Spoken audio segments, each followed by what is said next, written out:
Hey, everybody. Just wanted to take a moment to introduce the new Impaired at Work guide. So, we're calling it substance abuse or impaired at work. And the reason why I want to throw in the term impaired at work is because I want you to be cognizant of a couple of things. The first thing is just because someone is impaired doesn't mean that they're abusing any substances.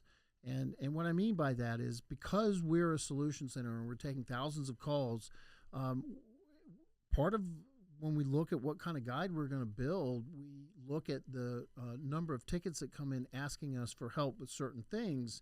And this is one of those things that we get a call for quite often. This thing being, I think this person is abusing substances, this person's high, there's something wrong with them, what should I do? So, look, a person could be impaired because they've been put on a new medication.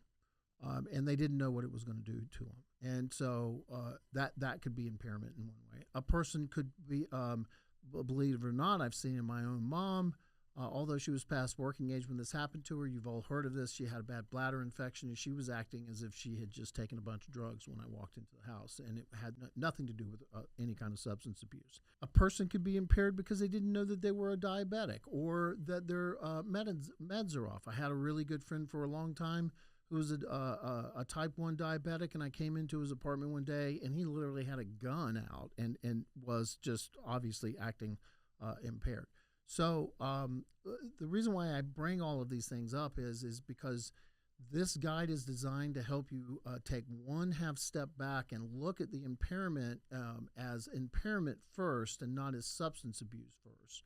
But regardless of how that plays out, the one thing that I want to get across to you is that there is no waiting, there is no calling us and then asking us, what should I do about this person? The first thing you should do when a person is impaired is address the situation with them. You got to pull them off the floor. It's not okay for them to be working. Again, you don't want to just shove them out the front door. We want to give you some guidance on how to help them get home if they are truly impaired. So I want you to suspend judgment first, look at the impairment, and then we can move forward from there. So if you download our new guide on substance abuse and impairment at work, we discuss all of these different scenarios. Look, this might not even be something that has ever happened to you, or you don't feel like it's going to ever happen. I still feel like downloading the guide and reading through it would be great education for you as an owner leader. And if you have a manager working for you, they absolutely need to go through this. It's like a little mini course on what to do. And explain the different steps that you can take in order to even send them out for testing or help them get home, or just kind of take a step back and do an investigation and make some notes and do an assessment on them. And then once you've got them out of danger and they're no longer a danger to your patients or anything, obviously, if you remember, you're going to reach out to us and we're going to go through this. This is the sort of call that we were designed for. So anyway, I hope you find the guide useful.